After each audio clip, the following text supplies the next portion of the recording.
Chers amis, bonjour. Merci de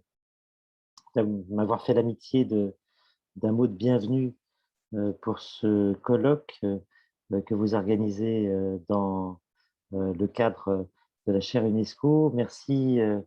de m'y associer en ma qualité récente de présidente de la Société française des sciences de l'information et de la communication. Les remerciements s'adressent évidemment aux organisateurs et particulièrement à Alain Kiyindou, lui-même président d'honneur de la SFSIC, au nom de laquelle j'interviens aujourd'hui. Je voudrais vous dire la grande satisfaction de me joindre à vous, même par cet enregistrement. Ma grande satisfaction à plusieurs titres. La première raison est liée à la francophonie et à l'intérêt que nous portons au partenariat au sein de la SFSIC avec bien des continents et particulièrement le continent africain et l'Afrique subsaharienne plus particulièrement, dont Alain Kiyindou est un éminent porte-parole. Et je me réjouis précisément que nous puissions à l'avenir poursuivre ces relations partenariales, ces coopérations avec nos collègues et amis africains. Par ailleurs, l'objet même de ce colloque est extrêmement intéressant puisqu'il pose la question de la place, du rôle de notre discipline, des sciences de l'information et de la communication, dans ce qu'il est convenu d'appeler l'intelligence artificielle, ses développements, ses applications. Et c'est un domaine qui nous intéresse sans doute d'une autre manière que celle précisément à laquelle nous sommes généralement invités à nous associer. Je veux dire par là que la dimension technologique est extrêmement importante, on le sait, elle est source d'innovations nombreuses, parfois discutées, parfois très critiquables, et c'est précisément sur le plan des usages que j'aimerais aujourd'hui, avec vous, insister sur le rôle et la place de la recherche en sciences humaines et sociales, et singulièrement en sciences de l'information et de la communication, en matière de technologie de l'information et de la communication et ses développements au titre de l'intelligence artificielle. Nous sommes souvent interpellés sur des aspects plus technicistes que technologiques, sur des aspects plus techniques précisément que de l'ordre des usages, des pratiques. Et c'est sur ce plan que, à titre personnel, mais aussi plus largement au titre de la discipline, nous mettons le curseur, si je puis dire. La question des usages peut être posée à un plan ou à une échelle macro, du point de vue des politiques publiques notamment, avec, on le sait, des débats importants sur la sécurité, l'éthique liée à cette intelligence artificielle. À une échelle plus méso, le rôle des organisations est évidemment questionné, puisque elles-mêmes, s'agissant particulièrement de l'usage de l'intelligence artificielle, euh, sont particulièrement innovatrices, ces organisations, mais aussi parfois au risque de pratiques managériales, de pratiques industrielles et de services, elles-mêmes, qui appellent elles-mêmes un certain nombre de régulations. Et je dirais que d'un point de vue plus micro, les usages des dispositifs numériques, les usages et la place des usagers dans le déploiement de cette intelligence artificielle méritent assurément que nous portions un regard critique, certes, mais un regard d'expertise, sachant que nous ne sommes pas dénués dans notre discipline d'un certain nombre de compétences en matière de dispositifs technologiques, d'avancées, de recherche à caractère technologique, mais c'est c'est bien la contribution, j'allais dire, sociale, l'intérêt que nous portons aux usages qui prévaut et vis-à-vis duquel nous devons être extrêmement présents. Nous ne sommes pas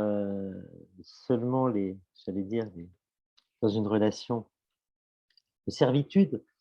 par rapport à la commande publique et par rapport à des sciences dures qui en appellent à nos compétences, mais nous pouvons et nous devons sans doute, euh, à la fois dans le périmètre euh, très vaste de notre discipline. Je rappelle que les sciences de l'information et de la communication couvrent tout à la fois les champs de la culture, le champ de l'organisation et de la diffusion des connaissances, le champ de la communication et des communications des organisations, et plus largement aussi le champ de l'information et de la communication dans l'espace public avec la dimension éminemment médiatique que cela recouvre. Et il me semble que dans la pluralité des domaines de recherche que couvre notre discipline, une discipline encore récente, hein, je vous rappelle que cette discipline a été reconnue institutionnellement par notre tutelle ministérielle dans les années 70 en France, eh bien cette discipline est appelée et sans doute en devoir de manifester, manifester son expertise et de contribuer, plus qu'elle ne l'a fait à ce jour, à ce questionnement que vous partagez en matière d'intelligence artificielle. Alors, enjeu de développement en Afrique, euh, enjeu de développement de cette intelligence artificielle avec cette dimension éthique que j'ai rappelée, que j'ai soulignée et qui me semble de première importance. La culture et la créativité ne sont pas évidemment indifférentes à cette intelligence artificielle et là encore, pour, pour ce qui me concerne et pour ce qui concerne un certain nombre de mes collègues, le rapport entre science et art et créativité constitue un vaste chantier, un vaste domaine à explorer. J'avoue que la dimension éducative est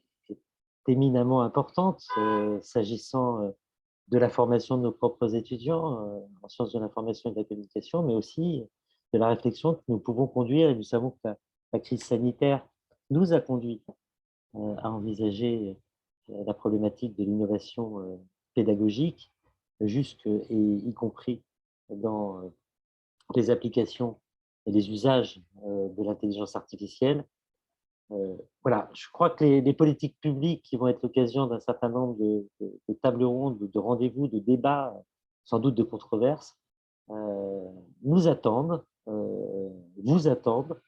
au rendez-vous précisément de cette intelligence artificielle qui est, qui est un domaine où la controverse est vive, où les enjeux sont importants et où, je le souhaite, les sciences de l'information et de la communication doivent contribuer précisément au débat. Voilà, je vous souhaite d'excellents échanges. J'appelle de mes voeux la poursuite, évidemment, de nos coopérations au sein de l'UNESCO, avec l'UNESCO, puisque, vous le savez, la SFSIC a, y compris dans ses statuts, fait valoir cette, cette dimension éducative très importante et centrale même dans les missions de l'UNESCO. Je me réjouis que nous puissions peut-être programmer un certain nombre de rencontres. Beaucoup de collègues participent précisément à la réflexion et à la contribution de l'UNESCO au débat dans l'espace public. Eh bien, je souhaite à la fois que le partenariat avec nos collègues africains se renforce, se déploie, et puis, bien entendu, que nous puissions coopérer au sein de l'UNESCO entre sociétés savantes et institutions publiques. Voilà, je vous remercie de votre attention. J'espère ne pas avoir été trop long et merci absolument de, de, de faire la part belle à notre association qu'est la Société française des sciences de l'information et de la communication.